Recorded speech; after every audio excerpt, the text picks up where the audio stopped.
Hi guys, welcome to Avon and Lifestyle. On today's episode, I'm going to be showing you how to store baby puree.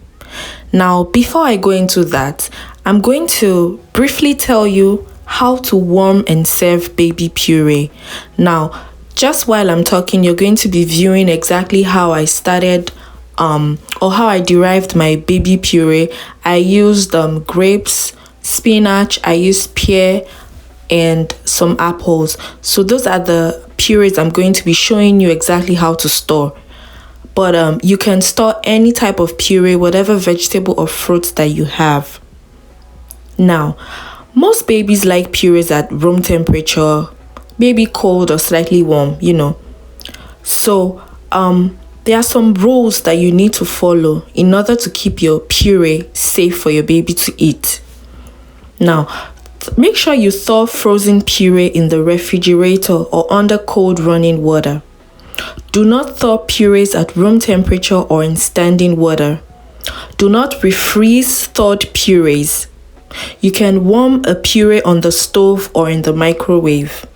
To do this on a stove, place the puree in a small bowl. Place the bowl of puree in a saucepan. Add 1/2 to 1 inch of water in the pan.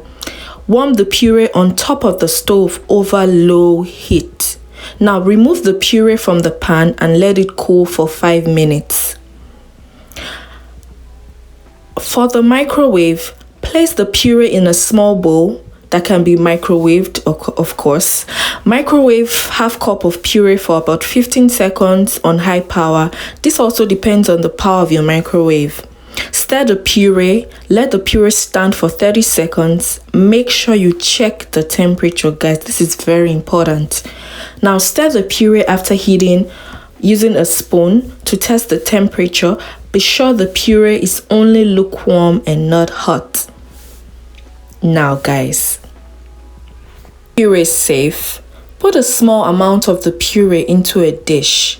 Throw away any food in your baby's dish that wasn't eaten. Now, make sure you put extra purees in the refrigerator or freezer as soon as they are made. Never let cooked food stay at room temperature for more than 2 hours. Homemade fruits and vegetables purees can be refrigerated for up to 1 or 2 days. Now, purees made out of meat and poultry can be refrigerated for up to 24 hours. Purees can be kept in your freezer, guys, for up to 1 to 2 months. This is amazing. So what you're looking at is the pumpkins that I baked for about 50 minutes at 400 degrees, and this is how to make your homemade pumpkin purees. And mind you, not just babies can take pumpkin purees. You can use it to bake, or you can use it to derive amazing recipes, pumpkin recipes. But I made this specially for my baby. So I'm just going to toss this in the food processor and just blend it. But if you don't have one, you can actually use a potato masher or a good fork and just really use your arm muscles. Yeah.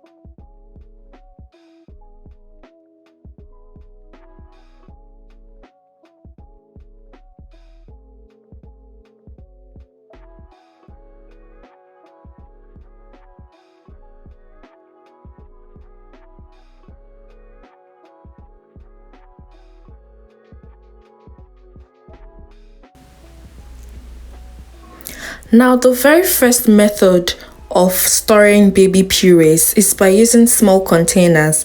Now, this could be a glass container. Just make sure it's airtight and it's in good condition. Now, pour puree into small containers. Be sure to use containers that can be used in a freezer. Leave about 1/2 inch of space because the food will expand when frozen. Cover tightly and freeze.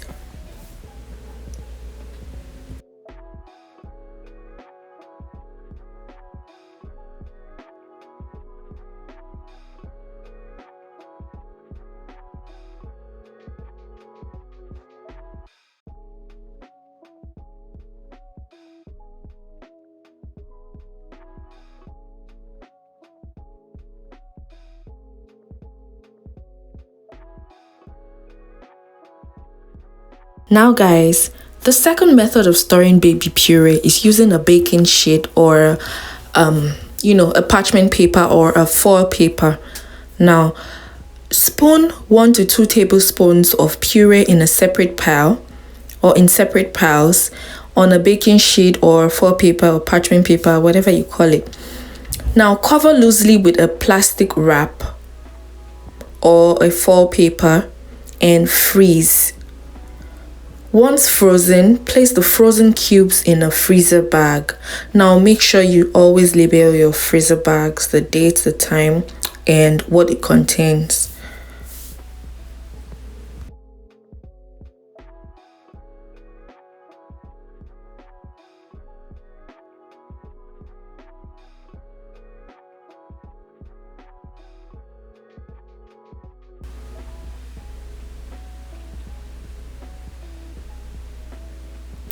Guys, the third method of storing baby puree is using ice cube trays. Now spoon puree into an ice cube tray, cover with a plastic wrap or a foil paper and freeze. Once it's frozen, place the frozen cubes in a freezer bag, just like we did with the parchment paper.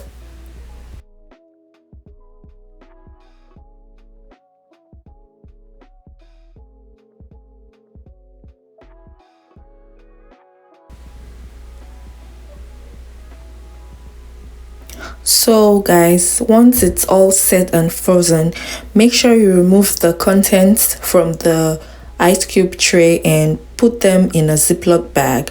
Make sure the Ziploc bag is labeled with the time, the date, and the contents, because sometimes you may just forget the date you made it and what it contains. For instance, apples may seem similar to pears, and other fruit that have the same colors may just get a bit confusing over time in the freezer.